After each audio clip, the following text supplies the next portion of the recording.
Monsieur le Président, le gouvernement fédéral avait promis de mettre en place des mesures d'urgence afin d'accélérer le traitement des demandes de réunification familiale des Haïtiens victimes du terrible tremblement de terre du 12 janvier dernier. Or, Pauline Marois, chef du Parti québécois, a constaté sur place que l'ambassade canadienne en Haïti est toujours paralysée et que 1500 dossiers provenant du Québec avant le séisme sont toujours en attente, sans oublier les 3000 autres demandes qui arriveront.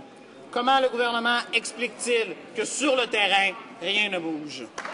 L'honorable ministre de la Citoyenneté et de l'Immigration. Ce n'est pas du tout vrai, effectivement.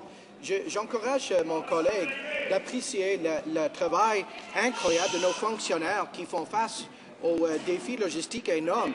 Quand même, Monsieur le Président, depuis le séisme, ils ont finalisé les décisions sur plus de 1400 applications de résidence permanente pour les ressortissants de l'Haïti. Et Monsieur le Président, il fait énormément de progrès. Chaque semaine, il finalise davantage des demandes pour le parrainage familial. Mais Monsieur le Président, j'ai confiance dans nos fonctionnaires, pas dans le chef du PQ, Monsieur le Président. L'honorable député de Jeanne-Lebert. Le problème, Monsieur le Président, ce n'est pas le travail des fonctionnaires, c'est le travail du ministre. Le gouvernement du Québec a élargi la définition du regroupement familial afin d'accueillir davantage d'Haïtiens touchés par le séisme. Le gouvernement conservateur doit contribuer à cet objectif plutôt que de se traîner les pieds.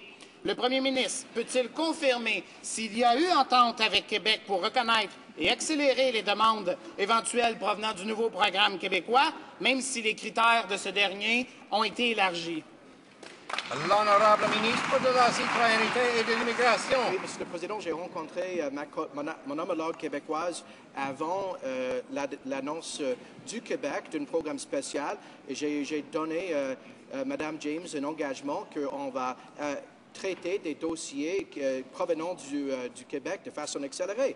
Mais, Monsieur le Président, nous parlons globalement des milliers de dossiers de parrainage familial provenant du Québec et des Canadiens. Monsieur le Président, nous avons toujours la loi sur l'immigration. Il faut toujours faire une certaine vérification des demandes de l'immigration au Québec. Peut-être le Bloc québécois veut que nous ignorions la loi, Monsieur le Président. Nous faisons...